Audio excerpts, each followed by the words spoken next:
On the afternoon of August 18th, 1979, in front of 2,147 people at the Harlan County Fair in Independence, Iowa, a man named Warren Colby made the most expensive mistake of his life. He was standing near the edge of the staging area checkbook, already in hand pen, moving across the paper in short, angry strokes. His face was red. Not from the August heat, though the heat was brutal that day, the kind that pressed down on a crowd like a physical weight. His face was red because of what had just happened on that 300-foot track, because of what everyone around him had just seen. 2,000 people watched him sign that check. 2,000 people watched him hand it over, and not a single one of them said a word. That silence was the worst part. Warren Colby had spent 30 years building a life where people listened when he spoke, laughed when he made a joke, nodded when he offered an opinion. He had built that life carefully, deliberately, the way a man builds a stone wall, one heavy piece at a time. And in the space of about 15 minutes, most of it had come apart. But to understand why Warren Colby was signing that check, you have to go back to the beginning of that day. You have to go back to a woman in a faded work shirt, standing at a registration table paying $25 to enter the open class tractor pull with a machine that most people in that county wouldn't have used for fence posts. Her name was Eleanor Steck. Everyone who knew her called her Nell. On the morning of August 18th, 1979, Nell Steck was 44 years old, 131 pounds, and the owner of 280 acres of northeast Iowa farmland that no fewer than 6 men in Harlan County had tried to buy from her at a discount over the past 4 years. She had said no to all of them. She had said it quietly, without drama, in the same tone she used to discuss the weather or the price of soybeans. She had said it every time to every man, and after the first 2 years, most of them had stopped asking. Most of them. Warren Colby had asked 3 times. The first time was in October of 1975, 6 weeks after Nell's husband Harlan died of a heart attack in the North Field at the age of 41. Warren had shown up at the farmhouse door wearing his good boots and carrying what he clearly considered a generous offer, $1,200 an acre for all 280 cash, quick, close, no complications. He had framed it as a favor. He had used words like difficult and overwhelming and practical. He had looked at Nell with the expression that certain men wear when they believe they are being kind to someone who doesn't fully understand their own situation. Nell had looked at the number on the paper, looked at Warren Colby, and closed the front door. The second time was in the spring of 1976 when the equipment shed roof caved in under a late ice storm, and word got around town that Nell was going to need serious money for repairs. Warren had come back with a slightly lower offer and a slightly more elaborate explanation of why farming alone was not realistic for a woman in her position. He had brought a banker with him that time, a man named Dwight, who sat in Warren's truck and never got out. Nell had fixed the roof herself. She spent 3 weeks on it, learning as she went from a library book and the memory of watching Harlan do smaller repairs over the years. The job wasn't pretty, but it held. The third time Warren came in the fall of 1977. She didn't answer the door at all. People in Harlan County had expected Nell Steck to fail. That is the honest truth of it. When Harlan died and left her with 280 acres and a 20-year-old tractor, and no sons old enough to help, the general consensus, unspoken but universally held, was that she would last maybe one planting season before the practical realities overcame whatever stubbornness was keeping her at that farm. They had underestimated her completely. Nell had grown up on a farm 60 miles south of Harlan County. She knew crops. She knew soil. She knew the rhythms of the growing season, the way people who spend their childhoods outside always know them, not as information, but as instinct. What she didn't know when Harlan died was machinery. Harlan had been the one who understood the machines. He was the kind of man who could diagnose an engine problem by sound alone, who kept meticulous notes in a series of wire-bound notebooks stacked on the shelf above his workbench in the equipment barn. After he died, Nell had gone into that barn and stood in front of those notebooks for a long time. There were 11 of them. Each one was dated on the spine in Harlan's careful hand. She had started with the most recent one and read it cover to cover in a single night. Then she had read the next one, and the one after that. By the end of that first winter, she had read all 11 notebooks. By the end of the second season, she had begun to understand not just what Harlan had written, but why. The notes weren't just instructions. They were the record of a man paying close attention to a set of machines over 18 years, full of observations, questions, and small discoveries that only accumulate when a person is genuinely curious rather than simply functional. The last notebook, the one dated 1974 and 1975, the year Harlan died, was different from the others. Nell had noticed that difference the first time she read it, but it was only after 2 full years of working with the Farmall, of pulling the machine apart and putting it back together until she understood every part of it, that she truly understood what Harlan had written in those final pages. What he had written there changed everything. But that part of the story comes a little later. First, understand Warren Colby. Warren was 53 years old in August of 1979, and a big man gone somewhat soft in the middle with hands that still showed the work he had done in his younger years, even though he hadn't done much physical labor since his 40s. His grandfather had bought 800 acres of Harlan County farmland during the Depression, purchasing it from families that could no longer hold on at prices people still discussed in hushed tones decades later. His father had added to it. Warren had added more until by 1979, the Colby family operation covered 2,200 acres of prime northeast Iowa land, the largest private farming operation in the county, by a significant margin. Warren sat on the county board. He sat on the co-op board. He sat on the finance committee of the First Lutheran Church, not because he was particularly devout, but because the finance committee was where decisions got made. He drove a new truck every 2 years. He wore boots that cost more than most men's Sunday suits. When a neighboring farm went up for auction, and in those years they did regularly, Warren Colby was there with his checkbook. His John Deere 444 had arrived at the dealership in Waterloo in the spring of 1979, and Warren had driven over to pick it up personally. He had brought 2 men from the farm with him, partly because he needed them to drive vehicles back, and partly because he wanted witnesses. The tractor had cost just over $45,000. It had a turbocharged diesel engine putting out more than 130 horsepower, a power shift transmission, factory air conditioning, and a cab insulated against both noise and weather in a way that would have seemed like science fiction to a farmer from 20 years earlier. Warren had won the Harlan County Fair Open Class Tractor Pull in 1976, 1977, and 1978. He fully expected to make it 4 in a row with the 4-0. He had not expected Eleanor Steck. The morning of the fair, Nell arrived at the registration table at 8:15. Clara Briggs was working it. Clara had gone to school with Nell back in the late 1940s and early 1950s, and she had the fond exasperation in her expression that comes from knowing someone well enough to be genuinely surprised by them. "Nell," she said, "you know this is the open class. You know what you're entering against." Nell said she knew. Clara looked past her at the Farmall parked in the staging area. The tractor was by any honest assessment an object of some concern. Its red paint had faded over 18 years to something closer to rust, which was also in places exactly what it was.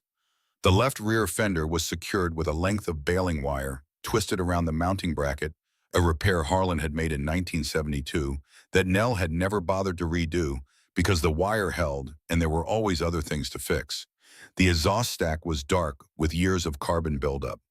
One of the rear weight brackets was bent slightly from an encounter with a fence post that had gone unmarked in any notebook, which meant it had happened before 1974. Clara looked at the tractor for a long moment.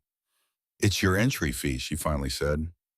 Nell paid the $25 and went to find a place to wait. Warren arrived at the staging area at 9:30, moving through the crowd with the ease of a man who expects people to move aside for him. He was wearing a blue chambray shirt with the sleeves rolled to the elbows, and he had the look of someone who had spent the morning doing very little and felt good about it.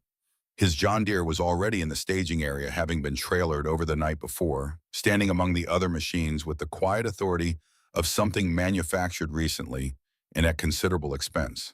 He saw the Farmall before he saw Nell. He stood in front of it for a moment, hands on his hips, reading it the way a man reads a joke he finds mildly amusing. Then he walked around it slowly, putting on a show for the half-dozen competitors nearby. He crouched down and looked at the baling wire on the fender. He stood and looked at the exhaust stack. He shook his head in a performance of sorrow that was actually contempt. "Whose is this?" he said. "Mine." He turned.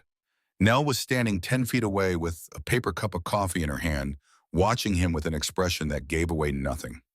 Whatever Warren Colby had expected to see when he turned around, it wasn't that. He covered his surprise, quickly replacing it with the smile he used when he wanted to seem generous while making someone feel small. Nell Steck, he said, I didn't know they were letting antiques compete this year. She didn't answer. He walked toward her, stopping a few feet away. You know what that thing is worth? Maybe $150, and that's if someone's feeling charitable. He glanced at the other competitors and lowered his voice to a volume that was still entirely loud enough for everyone to hear. A woman alone farming 280 acres using equipment older than most of the kids in this county. I'll make you an offer right now. 500 gem. You take it, you go enjoy the fair, you save yourself the embarrassment. Nell looked at him over the rim of her coffee cup. Not for sale. Warren laughed. That laugh. It was the sound of a man who believed the situation was so far beneath him that amusement was the only appropriate response. Not for sale. That thing isn't going to make it halfway down the track, Nell. You'll be lucky to get it home. She shrugged. We'll see.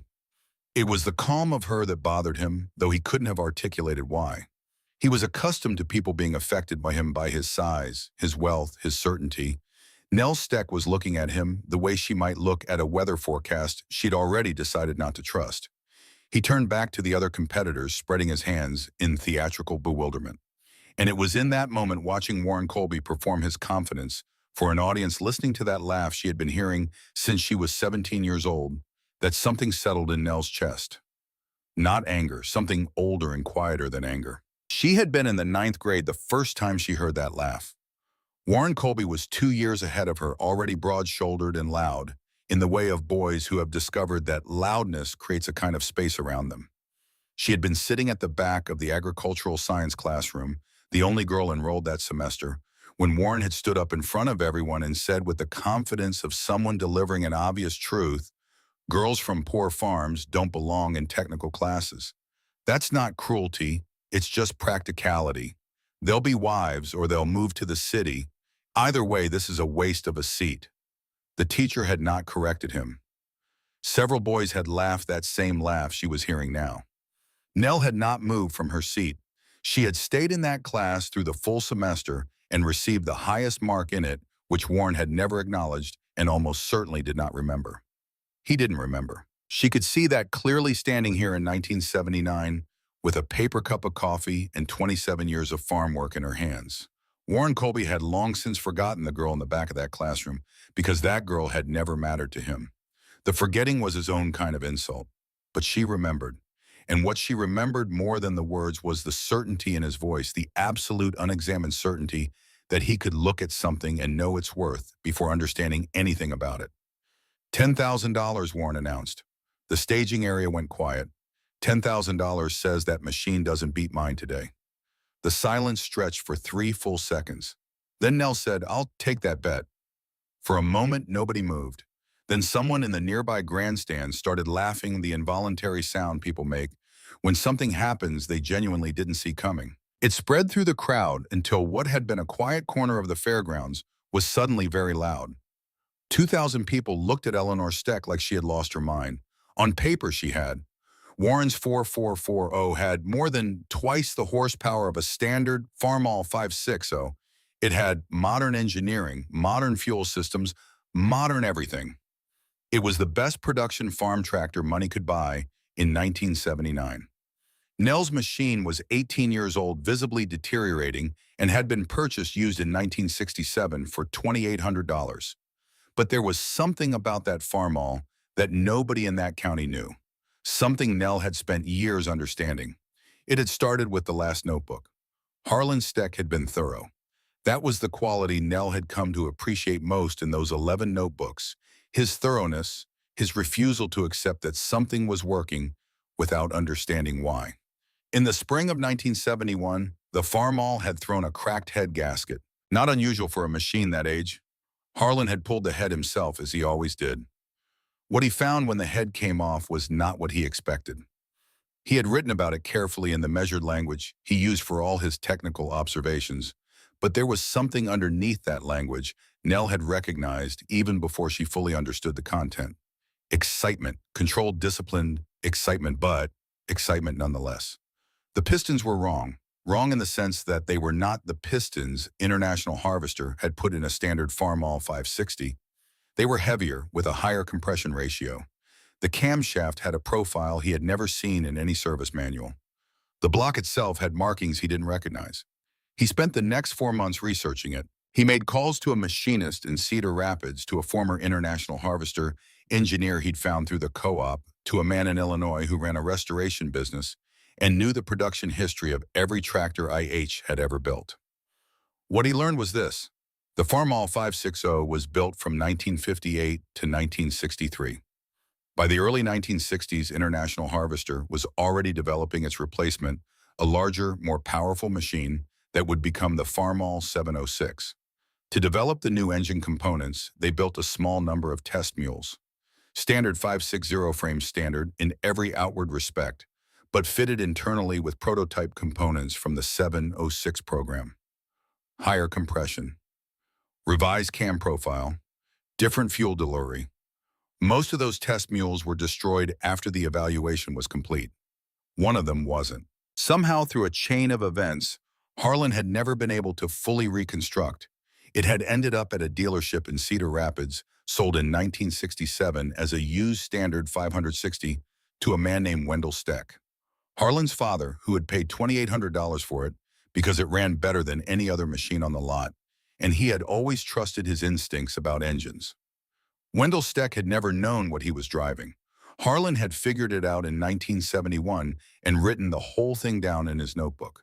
The modification had boosted the engine from 60 horsepower to somewhere around 88 or 90. Not competitive with modern equipment in any raw sense, but significantly meaningfully more than it appeared to be. At the bottom of that page, in slightly different ink that suggested it had been written later, Harlan had added a note. The note said, "Don't sell it, and don't let Warren Colby know." Nell had read that line the first time through the notebook without fully understanding it. Later, after she understood the machine and had several more years to think about Warren Colby, and the 3 times he had come to her door, she understood it completely. Harlan had known. He had known who Warren Colby was, had watched him move through the county for 3 decades, collecting what other people couldn't hold. And he had known that the moment Warren understood what that old tractor actually was, he would find a way to take it. Now at 12:15 on the afternoon of August 18, 1979, the open class competitors lined up and drew positions. 15 tractors in total, the 2 case machines, a pair of newer Internationals, a Massey Ferguson that had been visibly modified for competition, Warren's John Deere 9 others, and the Farmall. The Farmall was the oldest machine in the lineup by at least a decade. Also by appearance, the worst. Nell drew 8th position. Warren drew 12th. The pull started at 2 in the afternoon. Each tractor got one chance to pull a weighted sled down a 300-foot track. The sled used a weight transfer mechanism that moved the load progressively forward as it traveled, making it continuously harder to pull. The top 8 distances moved to the finals with added weight. The first 7 pulls produced distances ranging from 187 feet to a full pull of 300. 2 machines managed the full distance. The crowd had been warm but not particularly excited, the familiar attention of people who have watched this event before. Then it was Nell's turn. She climbed up onto the Farmall with the economical movements of someone who has done the same thing thousands of times. She didn't perform for the crowd.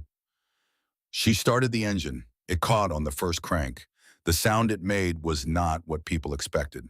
A standard Farmall 560 produced a competent workaday rumble reliable function and nothing more. What came out of Nell's machine was deeper, fuller. It sat in the chest in a way that made people in the grandstand look up from their programs. Warren uncrossed his arms. Nell let the engine warm for 90 seconds, watching the gauges with focused attention. Then she pulled forward to hook to the sled, made the connection, and waited for the signal. The flag dropped. She eased the clutch out slowly, the way Harlan's notes had described a progressive transfer of load that let the drivetrain settle before the full weight came on. The Farmall moved forward. At 100 feet, it looked unremarkable. At 150 feet, something shifted in the crowd. The engine had moved past working hard and into something that sounded almost aggressive. A deep, sustained roar that seemed too large to be coming from an 18-year-old tractor with rust on its fenders and baling wire holding a bracket in place. At 200 feet, people were standing up in the grandstand. At 250 feet, the rear tires were throwing rooster tails of dark Iowa soil, the engine screaming, the exhaust stack shooting black smoke into the August air. And 2,000 people were making the noise a crowd makes when it collectively realizes something impossible might actually be happening. Nell heard none of it. She was entirely focused on the machine, on the sound of the engine, the feel of the tires, the vibration moving through the seat and steering wheel that told her where the Farmall was in its power curve. She had spent 4 years learning to read those signals. She knew exactly how much the machine had left. She had enough. At 275 feet, the tires spun, grabbed, spun again. The engine note dropped half a pitch. Someone in the grandstand groaned, then the tires caught. At 300 feet, the Farmall crossed the line with the sled still in motion. Full pull. The crowd exploded. It was the eruption of people who have witnessed something they genuinely did not believe was possible, something that has overwritten an expectation that seemed inevitable. People were on their feet, turning to each other, pointing at the scoreboard, laughing the way people laugh when they've been genuinely surprised. Nell drove back to the staging area at the same unhurried pace she had driven in. She shut off the engine, climbed down, and walked to the water cooler. She poured herself a cup, drank it, and poured another. 20 feet away, Warren Colby stood with his arms at his sides and an expression on his face that no one in Harlan County had seen before. He had no response prepared for this. He had been so completely, absolutely certain that the outcome of this afternoon was already settled that he had stopped being able to imagine anything else. That certainty had felt like intelligence. It had felt like the reasonable confidence of a man who understood how the world worked, who knew what a $45,000 machine could do against a $2,800 relic. But Nell Steck had known something he didn't, and Harlan Steck, 4 years dead, had known it before her. The question now was whether the finals would confirm it. They were 4 hours away. The finals were scheduled for 5:30. That gave Warren Colby 3 hours and 15 minutes to stand in the staging area, walk to his truck, walk back, drink coffee he didn't taste and think. He had made the bet publicly because public certainty was a form of power he understood. When Warren Colby announced something in front of 2,000 people, it became a kind of fact. That was how he had always operated. Confidence spoken loudly enough eventually becomes reality. Except this time it hadn't. He stood near his John Deere and watched the lighter classes compete and did not speak to anyone for a long time. Around 4 o'clock, a man named Deke Halverson drifted over from the far side of the staging area. Deke had run a small engine repair shop in the county seat for 30 years, the kind of man present at the edges of every significant mechanical event in Harlan County, not competing, not quite spectating, but carrying the particular authority of someone who has spent decades listening to engines tell him the truth about themselves. Warren had known Deke since the early 1960s. He was not a man who embellished. He stopped next to Warren and looked at the Farmall parked 50 feet away. "Interesting machine," Deke said. Warren looked at him. Deke took a slow drink from a can of soda. "You know what that actually is?" Warren said he knew what it was. An 18-year-old Farmall 560 with baling wire on the fender. Deke shook his head. Not exactly.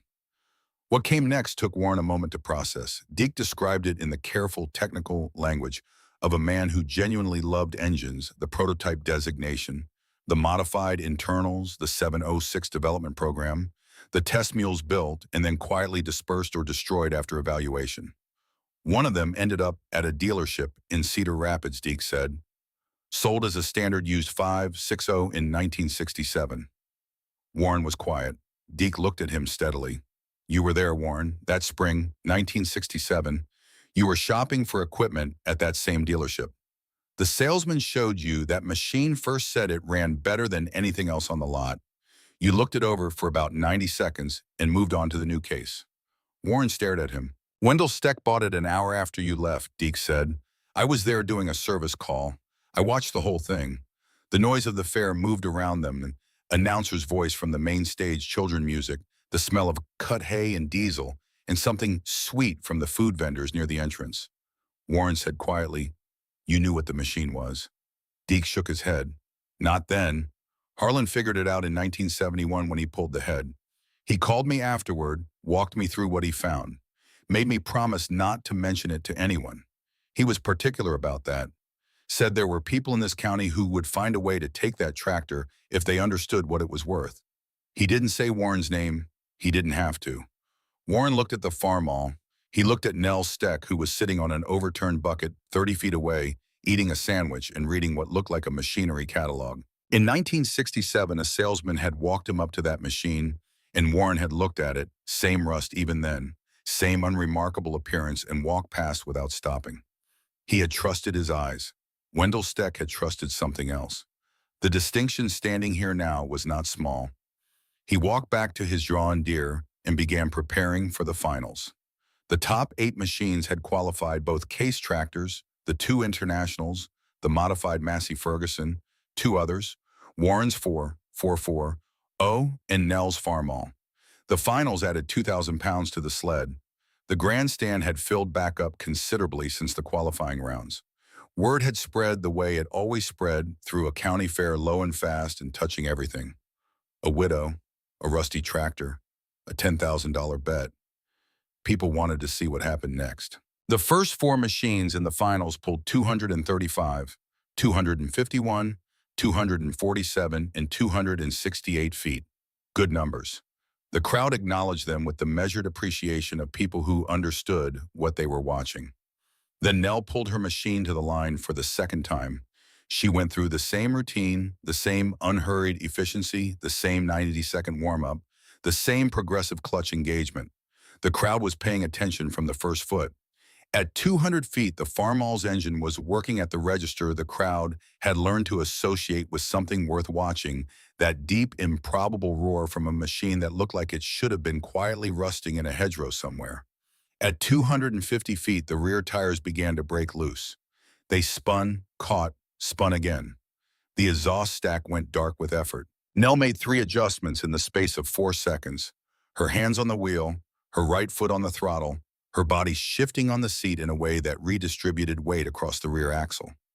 These were not guesses. They were the product of 4 years reading Harlan's notes, then 4 more years working that machine in every condition Iowa could produce: wet fields in April, hard-packed clay in August, the particular resistance of ground that has been worked too wet and has crusted wrong. She knew this engine not as information, but as sensation. At 275 feet, both tires spun hard, throwing black dirt in twin arcs. The crowd made the involuntary sound of collective disappointment. Then the left tire caught, then the right. The Farmall moved forward, 280, 283, 287. The engine stalled. But 287 feet was the best distance of the finals by 19 feet, and the crowd, which had been standing since 250, erupted in a way that turned heads across the entire fairground. Nell climbed down from the Farmall and walked back to her bucket. Warren's pull was next. He climbed into the 4440, and the cab closed around him with the soft, expensive sound of good engineering. The air conditioning moved cool air across his face. The engine started with the polished authority of a machine worth every dollar of its price. He drove to the line. The flag dropped. The John Deere moved forward with smooth, enormous power. At 100 feet, it was pulling cleanly. At 150, it was pulling better than any other machine in the finals had managed. At 200 feet, the crowd was watching with genuine uncertainty about what was about to happen. At 278 feet, the rear tires lost traction. He tried everything he knew. He shifted his weight. He adjusted the throttle. He tried to feel the tires finding purchase the way more experienced pullers did. The tires spun. The sled sat still. The chain went taut and stayed taut. 278 feet, 9 feet short. The grandstand went completely silent. Then the murmuring started low and searching, moving through the crowd until it became talking and then pointing, and then the full social noise of 2,000 people processing a result that was simultaneously surprising and, in retrospect, somehow inevitable. Warren sat in his cab and stared through the windshield at the blue Iowa sky. The remaining 2 machines pulled 271 and 264 feet. When the announcer read the final results, Eleanor Steck, in her 1961 farm, all 560, had won the Harlan County Fair by an open-class tractor pull. First place, $500 and a trophy. Warren stepped down from the 4440 Around him, people were talking and gesturing with the energy of a crowd that knows it has something remarkable to discuss. He was aware of it all at a remove, the way sound seems distant when you are standing underwater. Nell walked toward him. She was carrying a folded piece of paper. She stopped 3 feet away and looked at him with the same steady, unrevealing expression she had worn all day. "The check," she said. He took the paper. His own handwriting from that morning, the terms of the bet written out in the careful way Warren had always written financial agreements, because a man of his experience knew that informal agreements have a way of becoming disputed. He put the paper in his shirt pocket. Then he pulled out his checkbook and wrote a check for $10,000. He handed it to Nell without looking at her face. She took it, folded it once, and put it in the front pocket of her work shirt. Then she nodded, turned, and walked back toward the Farmall, not toward the trophy table, not toward the announcer, not toward the crowd which was watching with the absorbed attention of people witnessing something they will repeat for years. She walked back to her machine, checked the engine temperature gauge out of habit, and began disconnecting the pull chain from the drawbar. She had work to do tomorrow morning. The soybeans in the south field needed attention. There was a belt on the grain auger that had been showing wear since July. The fair would be over by nightfall, and she would be back on her land by 7 in the morning. That was the life she had built, quietly, deliberately, without asking anyone's permission. Warren Colby watched her go. He stood there for what seemed to the people nearby like a long time, a large man in good boots, holding a checkbook he had just used in a way he had never imagined using it. The crowd around him buzzed with the energy of a story that knows it has become a story. He was already inside that story. He had no idea yet how much further inside it he was going to go. What happened next came in stages. In the first days after the fair, Warren Colby became a punchline. It was gentle at first, a smile at the feed store, a slight shift in conversations at the diner when he walked in. But it hardened over time the way things in Iowa harden. By October, people weren't bothering to be subtle. "Hey, Warren," a man at the co-op had said one Tuesday morning, loud enough for the room to hear. "You want to bet on that?" Warren had laughed, because laughing was the only available response that didn't make things worse.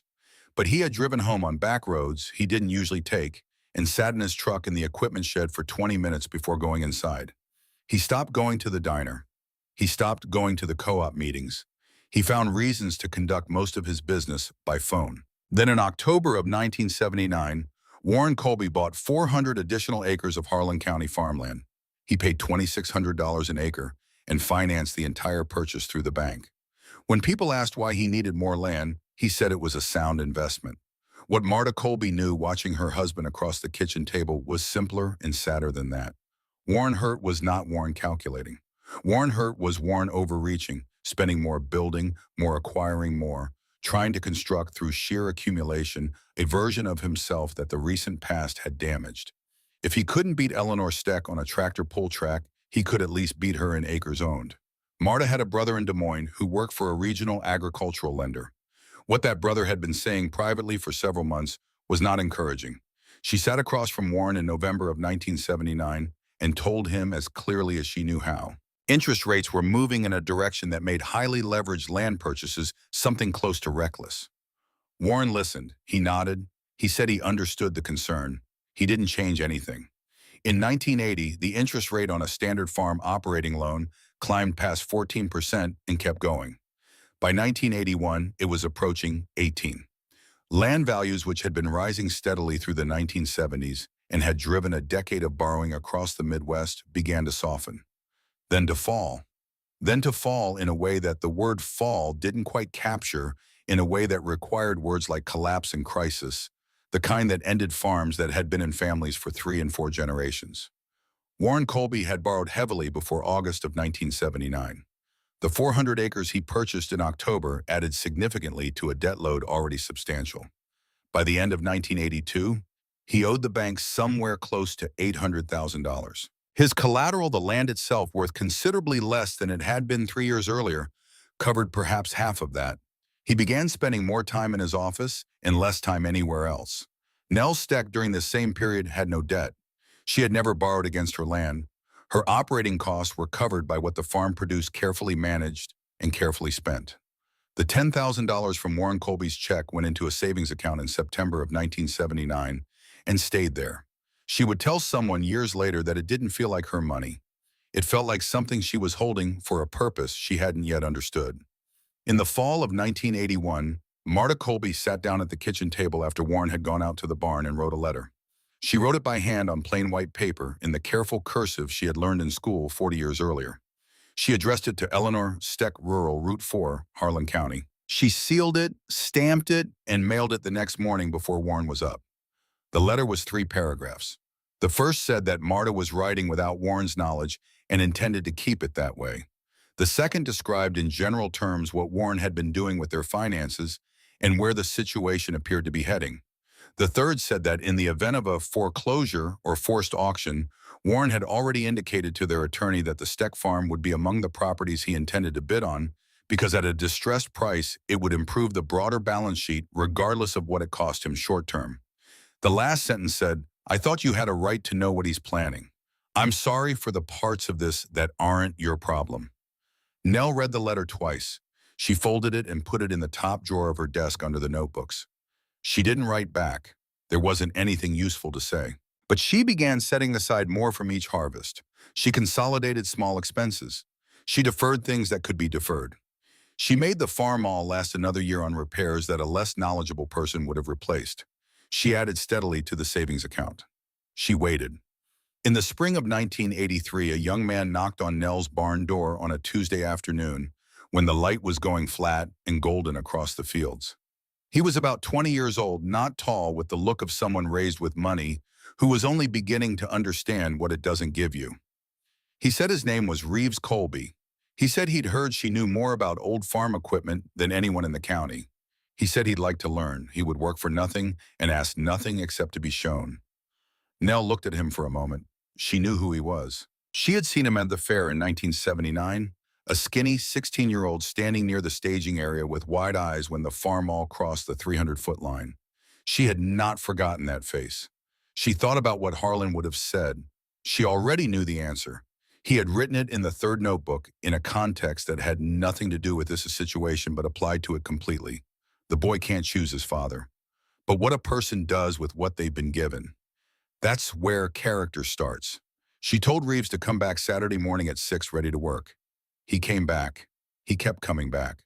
For 2 years on Saturdays and sometimes on weekday afternoons, Reeves Colby worked in Nell Steck's equipment barn. He learned to listen to an engine the way she had learned from Harlan's notebooks, not just for the sounds that indicated problems, but for the normal sounds, the baseline, so that any deviation became immediately legible.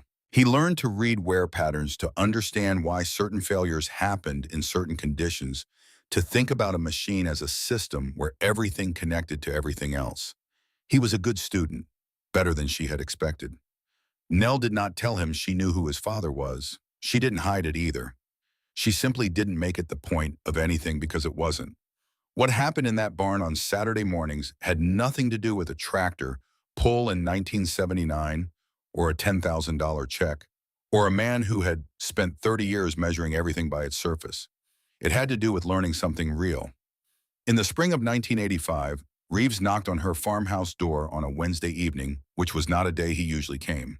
He stood on the porch with his hands in his pockets and an expression working hard to stay neutral and not quite managing it. He said, "My father's going to lose the farm." Nell said, "I know." He said, "The auction is in 3 weeks." Nell leaned against the doorframe and looked past him at the fields, which were beginning to show the first faint green of a new season. She said, "How is your mother?" "She's holding together. Better than my father, honestly."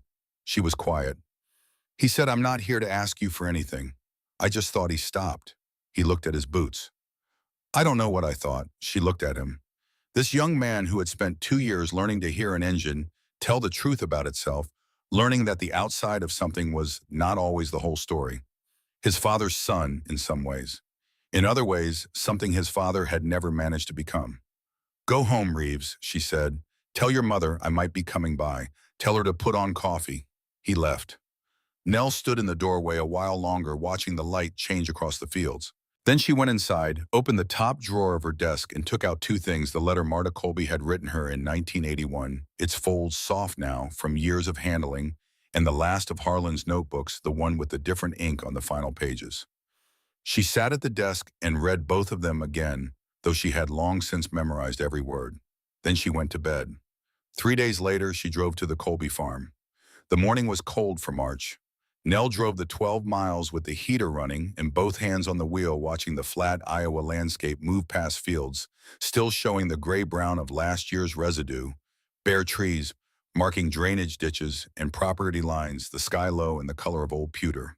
She had driven past the Colby driveway exactly once before in 1976, on an errand for a part she'd ended up getting elsewhere. She had not turned in then. She turned in this time. The Colby farmstead was substantial buildings that told the story of 3 generations of accumulation. The main house was a large 2-story frame structure, white, well-maintained, with a porch running the full width of the front. Behind it sat an equipment shed large enough for 6 machines, a grain storage complex, a workshop, and several outbuildings. She parked next to a rusted hay rake that had been sitting in the same spot long enough to settle into the ground. Marta Colby opened the front door before Nell had reached the porch steps. She was a compact woman with gray-streaked hair, pulled back, simply wearing a house dress, and an expression that contained in equal measure relief and dread. Her eyes showed the redness that comes not from a single episode of crying but from weeks of it, the sustained private grief of someone managing a situation that has no good outcome. Nell. She said the name like she'd been expecting it and dreading it simultaneously. Marta. They looked at each other, 2 women who had never been friends, had barely been acquaintances, connected by geography and history and the gravity of a situation that had been building for 6 years. "Come in," Marta said. "I made coffee." The kitchen was warm and smelled of it. Nell sat at the table while Marta poured 2 cups and set them down with the automatic movements of a woman who had been making coffee for other people for 30 years. "He's in the living room," Marta said. "He won't come out. He knows you might be coming. Reeves told him this morning." She paused. He didn't say anything. With Warren, silence is sometimes better than the alternative. Nell looked at her coffee. "I need to ask you something." Marta waited. "The letter you wrote me in 1981? Did he ever find out?" Marta shook her head. "No, I mailed it when he was out. I never wrote anything down in the house after that." Nell reached into her coat pocket and set the letter on the table between them. Marta looked at it. The envelope was soft from years of handling. She looked up. "I kept it," Nell said. "I thought you should know that. I kept it because it was an honest thing to do, and honest things deserve to be kept." Marta's jaw tightened slightly. She nodded once, the nod of someone receiving something they didn't know they needed. "I'll go talk to him," Nell said. The living room was dim, curtains drawn against a morning light not particularly strong, to begin with, giving the room the feeling of somewhere that had decided to stop admitting the outside world for a while. Warren Colby sat in a wingback chair near the cold fireplace, wearing work clothes that hadn't been put on for work. He was 68 years old and looked older, the way men look when something has been drawing on their reserves for an extended time. He looked up when Nell came in. His expression moved through surprise, then shame, then the remnant of an older pride that had nowhere useful to go, and simply sat on his face. "Come to see the damage," he said. Nell pulled a straight-back chair from against the wall, set it across from him, and sat down. "She said I came to talk." He looked at the fireplace. The grate was clean. It hadn't been used recently. "Warren, I have a proposition." He looked at her, then not the look from the fair in 1979, not the performance of tolerant amusement, not the smile that calculated worth and distance in a single glance. This was different. This was the look of a man who had run out of the energy required to pretend. "I'll pay what you owe the bank, all of it. I spoke to them yesterday. It's $380,000. Warren stared at her. "In exchange, you deed me 600 acres. The original Colby land, the parcel your grandfather bought in 1932. You keep the rest. 1,600 acres, the buildings, the equipment. Enough to run a real operation if you're careful about it." The room was quiet. Outside, a crow called from somewhere near the equipment shed. Once and then again, and then the quiet came back. Warren said, "That's close to $400,000. 380. I confirmed it this morning." He shook his head slowly, not in refusal, but in the way a man shakes his head when something is happening that he can't quite organize into sense. "Why would you do this?" It wasn't quite a question. It was something he said into the space between them, because the alternative was silence, and silence had become unbearable. Nell reached into her coat and took out Harlan's notebook. The last one. She set it on the side table next to Warren's chair, opened it to the final pages, and turned it so he could read. She gave him time. He read slowly the way people read when words are landing with weight rather than simply passing through. She watched his face. The remnant pride faded, and something more complicated took its place, the specific expression of a person understanding for the first time the full shape of something they had only ever seen parts of. He got to the last line. He read it twice. Don't sell it, and don't let Warren Colby know. He closed his eyes. When he opened them, he was looking at a point near the floor. Harlan wrote that the year before he died, Nell said. He knew you. He'd known you since you were in that schoolroom together. He wrote your name because he'd spent 30 years watching how you moved through this county, and he understood exactly what you would do if you knew what that tractor was. Warren didn't speak. She said he wasn't wrong. She said, I'm not here because I forgave everything. I'm not here because the last 10 years didn't happen. I'm here because Harlan would have wanted me here. He was that kind of man. He believed that a person is measured by what they do when the other person is down, not by what they say about it later. Warren's jaw moved. His hands on the arms of the chair tightened slightly. He said, he was a better man than me. Nell said he was a different kind of man than you. That's not the same thing. Warren looked at her. She said, you've got until tomorrow morning to decide. If you say no, I'll be at the auction. I'll buy what I buy, and I won't be leaving you anything from it. She stood. She picked up the notebook. Then she did something she had not planned to do, had not known she was going to do until the moment she did it. She set the notebook back down on the side table. She said, read the rest of it tonight. All of it. He wrote about this land the way most people don't bother to write about anything. It might be useful for you to understand what a man who paid attention to something his whole life actually sounds like. She walked back through the kitchen. Marta was still at the table. Nell stopped. She said, he's going to say yes. When he does, make sure he understands what the yes means. Not just the numbers, what comes next. He has to change how he operates, or 1,600 acres won't save him any more than 2,200 did. You know that better than I do. Marta said, I've been telling him that for 6 years. Nell said, tell him again. He might be ready to hear it now. She drove home through fields that were beginning very slowly to come back. Warren Colby called at 7:15 the next morning. Nell was already in the barn checking the tension on a drive belt she'd been meaning to address all week. She heard the phone from the house, walked in, answered it. He said, I'll take the deal. She said, I'll call the bank. He said, Nell. She waited. He said, Harlan's notebook, the part about the tractor. He wrote about he stopped. He started again. He wrote about the machine in a way I didn't expect.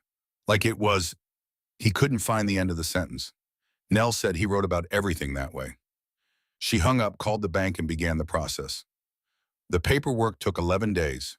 On March 19, 1985, Eleanor Steck paid $380,000 to the Harlan County Agricultural Lending Association and received a deed for 600 acres of the original Colby ground. The auction scheduled for the 22nd was canceled 2 days before it was set to happen. Word moved through the county again. This time the laughter was different, not the laughter of people mocking a man beaten by a widow in a rusty tractor. Something more complicated.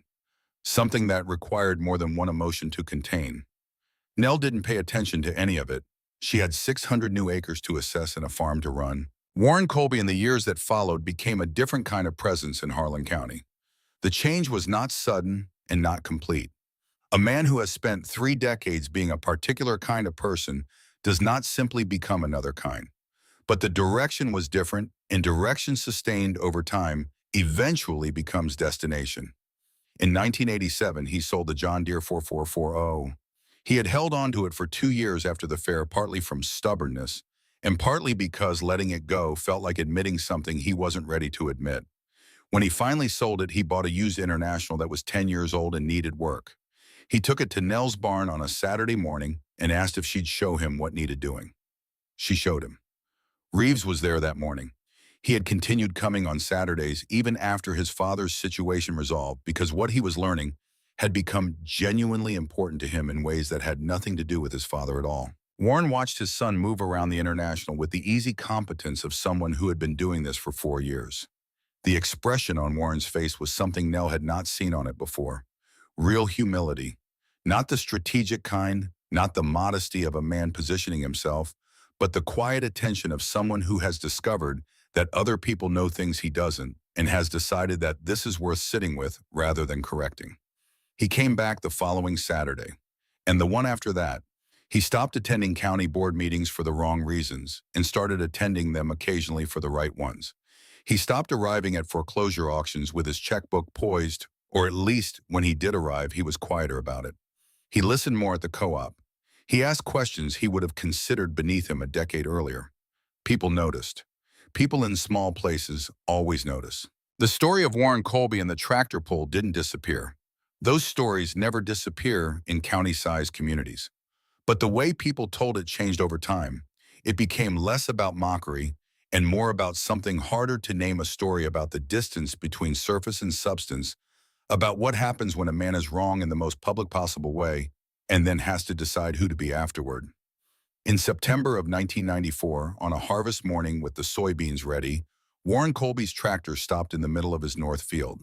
He had been feeling the tightness in his chest since early morning, the way a man sometimes does, and tells himself it's nothing. He stopped anyway because the tightness became something that could not be misinterpreted. He made it off the tractor before his legs stopped working reliably and sat down against the rear tire in the dirt of the north field. Nell was driving the county road that bordered that field, headed to the implement dealer for a replacement bearing on the grain auger. She drove slowly, the way she drove all back roads out of habit, and she saw the tractor stopped at an angle that suggested it had not been parked deliberately. She pulled over. She got out. She walked across the field, moving faster as she went, reading the situation from a distance before she could see it clearly. She found him on the ground by the rear tire. His face was gray. His breathing was shallow and deliberate. His eyes found her face, and in them, she saw the specific fear of a man who understands what is happening to him and is not sure it will resolve in his favor. She sat down in the dirt beside him. "I'm going to run to the truck and radio for an ambulance," she said. "I'll be back in 90 seconds. You stay where you are and you don't try to move." He said, his voice thin. "I'm not going anywhere." She ran to the truck, raised the volunteer fire department on the CB radio, gave the field location, ran back. She sat down beside him again in the September dirt, with the soybeans standing in rows in every direction and the sky high and blue. She talked to him, not about anything in particular, about the harvest, about the bearing she was going to pick up, about the auger running rough all week, and her suspicion it was going to need more than just the bearing. She talked in the easy, ordinary way of someone providing a focal point for a frightened person, something calm and external to concentrate on, besides the fear. Warren listened, his breathing steadied slightly. The ambulance took 11 minutes. She stayed beside him until the paramedics took over, then stepped back and watched them work. They loaded him onto a stretcher and into the vehicle. Before the doors closed, Warren looked at her. He said, "Nell." She stepped forward. He said, "Thank you." Not just for, he moved his hand, slightly indicating the field in the morning and the immediate situation. "For all of it," she nodded. She drove to the implement dealer and picked up the bearing. Warren survived. The doctor said his heart had sustained moderate damage and that the physical labor of farming was no longer a reasonable option. Marta received this with the composure of someone who had been privately preparing for some version of this conversation for years. Reeves drove home from his rented ground 2 counties over and stayed. For 7 months, Warren did what the doctor told him. It was the longest 7 months of his life. In the spring of 1995, he drove to Nell Steck's farm. She was in the equipment barn doing the annual service on the Farmall. The old machine sat in the center of the floor with its hood up. She heard the truck and came out wiping her hands on a shop rag. Warren was moving more carefully than he used to. He had lost weight and his color was better than it had been in September, but the way he carried himself had changed, a new relationship with his own physical limits that showed in how he moved and paused and moved again. He said, "I need to talk to you about the land." She said, "Come inside." They sat at her kitchen table, smaller than his, in a kitchen that was plainer, and she made coffee and they sat across from each other for the second time since 1985. He said, "I want to sell the remaining 1,600 acres. I've talked to Reeves and he doesn't want to take over an operation this size. He has his own situation and it's the right size for him. If I parcel it to whoever bids highest, it goes to 6 or 8 different buyers and gets broken up." He looked at his coffee. "This land has been in one operation for 60 years, he said. The drainage, the rotation, the way the fields work together, it functions as one piece because it's been managed that way. I don't want to see it broken up. He looked at her directly. I want you to buy it. I want it to stay together. I want someone who understands land to have it. Nell was quiet for a moment. She said, I'll pay what it's worth. He said, I know you will. That's why I came to you. They agreed on a price fair value assessed by an independent appraiser from Des Moines with no prior relationship to either of them. Not a discount, not inflated. Exactly what 1,600 acres of Northeast Iowa farmland was worth in the spring of 1995. The paperwork took 3 weeks. On the day the documents were signed in the county recorder's office, with Marta sitting in the waiting area and Reeves standing near the window and Clara Briggs working the front desk the way she always had, Nell placed one additional document on the table. She had arranged it in advance with her attorney. A deed transferring 400 acres, a specific parcel of the original Colby ground to Reeves Colby, free and clear. No encumbrance. No payment required. Reeves looked at it. He looked at his father. He looked at Nell. She said, this land knows your family's name. It has for 60 years. That doesn't disappear because of what happened with the bank or the debt or any of the rest of it. Reeves, you spent 2 years in my barn learning to hear a machine tell you the truth about itself. You know that the outside of something isn't the whole story. She reached into her coat and took out a small, flat package wrapped in plain paper. She said, this goes with the deed. Reeves opened it. It was Harlan's last notebook, not the original which Nell had kept in her desk drawer. This was a clean copy written out in Nell's own hand over the course of several winter evenings, every page reproduced with the same care Harlan had used to write the original. The final pages, the different ink, the last 2 lines. On the inside front cover in her own handwriting, Nell had added one line. It said, your father learned to read this in the end. That counts for something. Reeves looked at the notebook for a long moment. Then he looked at Warren. Warren was reading the inscription over his son's shoulder. His jaw was tight. His eyes were wet in the way of a man who has decided he is not going to cry in a county recorder's office and is holding to that decision through considerable effort. He read the line twice. Then he reached over and put his hand briefly on Reeves's shoulder, and he turned away and looked out the window at the street. That was all. That was enough. Eleanor Steck farmed her land for another 17 years until she was 75, and her granddaughter had learned enough to take over. She was not the largest operation in Harlan County when she finally stepped back. She had never tried to be. She was the most carefully run and the one people pointed to when they wanted an example of something done right over a long period of time. She died in 2012 in the farmhouse where she had lived for 40 years, 3 weeks after the doctors told her that the cancer found in the spring had moved further than anyone had hoped. She was 77 years old. She had outlived Warren Colby, who died peacefully in 2006 at 80 in his own house with Marta beside him and Reeves in the next room. The Farmall 560 is still on the Steck farm. Nell's grandson restored it the summer after she died, stripped it to bare metal, rebuilt the engine using Harlan's notes as a guide, repainted it in the original International Harvester red. No longer faded, no longer the color of dried blood. It runs. Every August, the family brings it out to the Harlan County Fair and parks it near the tractor pull track, and they put up a small wooden sign that tells a story. The bet, the pull. The Farmall, that wasn't what it appeared to be, the woman who knew what it was because she had spent 4 years learning to read her dead husband's handwriting. People stop and read the sign. They look at the tractor. They look at the fender where a length of baling wire holds the mounting bracket in place.